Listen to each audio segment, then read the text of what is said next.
In this tutorial, we're going to look at sub-patching in MaxMSP. Sub-patching refers to the process of encapsulating multiple objects within a single object in order to make the patch tidier and easier to manage. In this example, I have a patch which allows me to play notes on the MIDI keyboard and control the amplitudes of the first 5 harmonics of the sound using this graph here.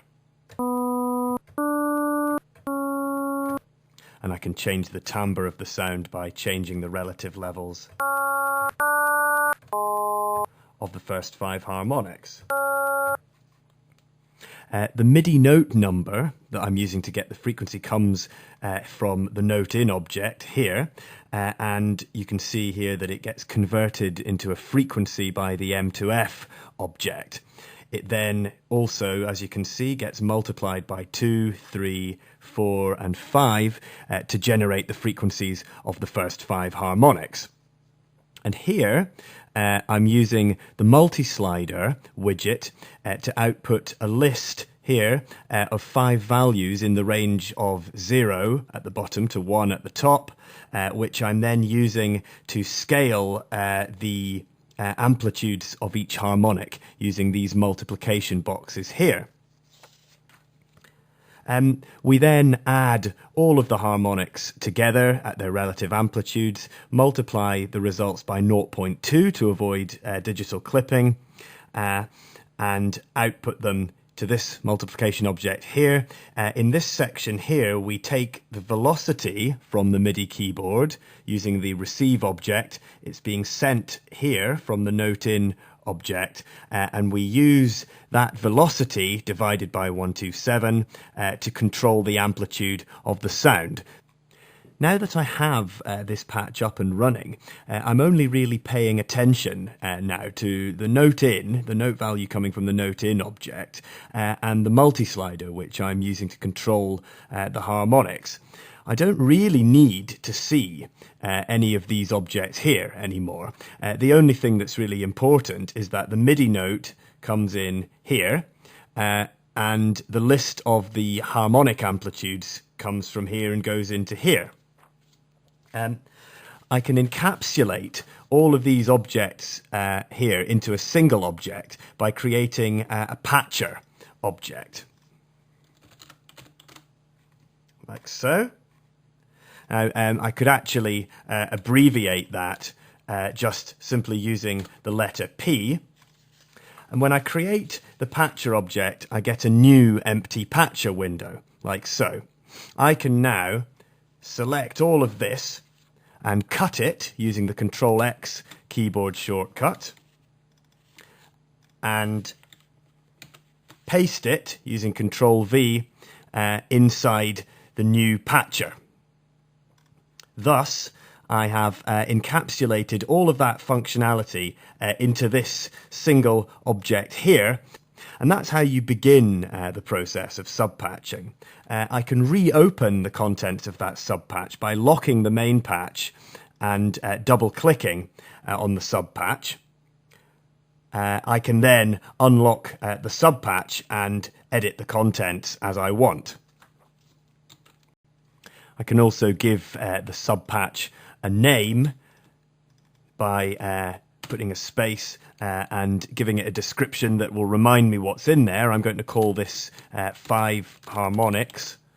Notice that I haven't put any spaces in the name of the sub-patch. Now when I double click and open, we see that name here. Well, so far so good, but there is a problem. Now my MIDI note number here isn't actually connected to anything, and neither is the multi-slider, so obviously the patch isn't going to work.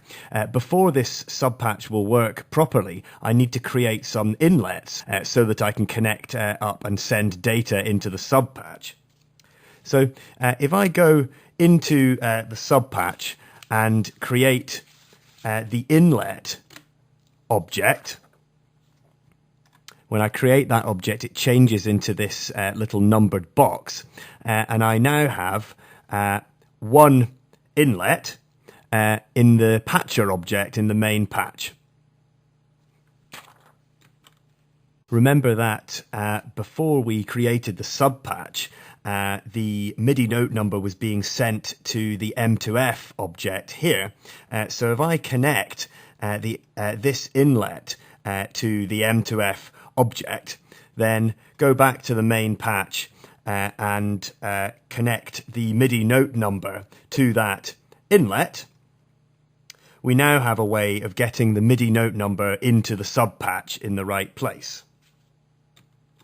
Before I continue, I'm going to go back into the subpatch and open the inspector for this inlet by right-clicking and choosing Inspector.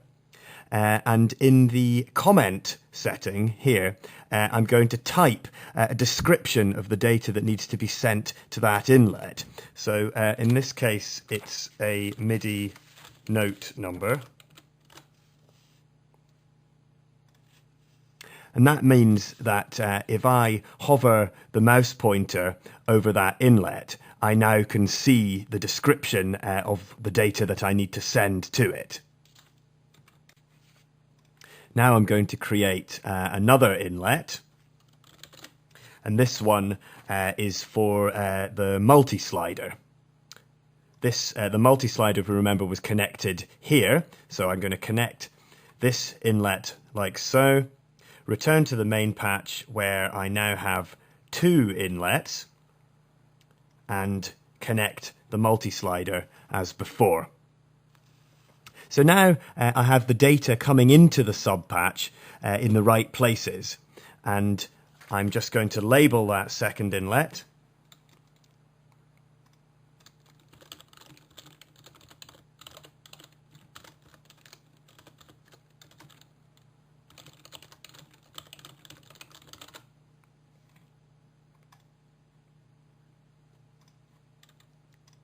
So that now I can see the description by hovering the mouse pointer.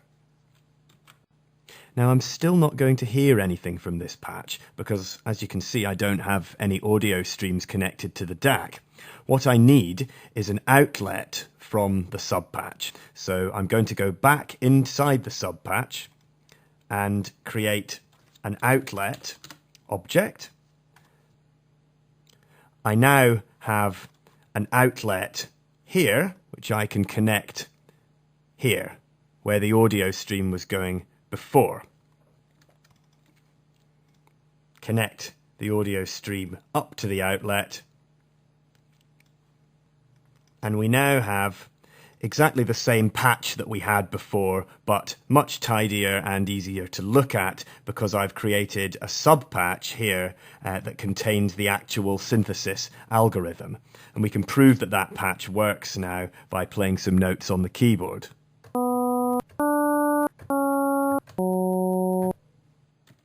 So now, a quick summary. To create a subpatch, first create the patcher object. Like so. This can actually be abbreviated simply with the letter P. And you can give that patcher object a name that will have no spaces, but which describes the contents. I'm just going to call this one my patcher. When you create the patcher object for the first time, you'll get a new empty patcher window like so. Inlets can be created inside the patcher object by using the inlet object. You can also select inlets directly from the object's palette here. So I now have two inlets. Likewise, outlets, create those by creating an outlet object or by selecting the outlet graphical widget directly from the palette here.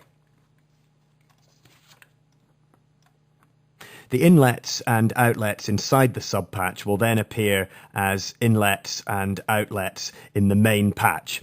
You should always comment your inlets using the inspector. I'll just call this one inlet 1 for now. Normally you would use a more descriptive name, and that will then allow you by hovering the mouse pointer to see those descriptions so that you know which data needs to be sent to which inlet, and similarly with the outlets.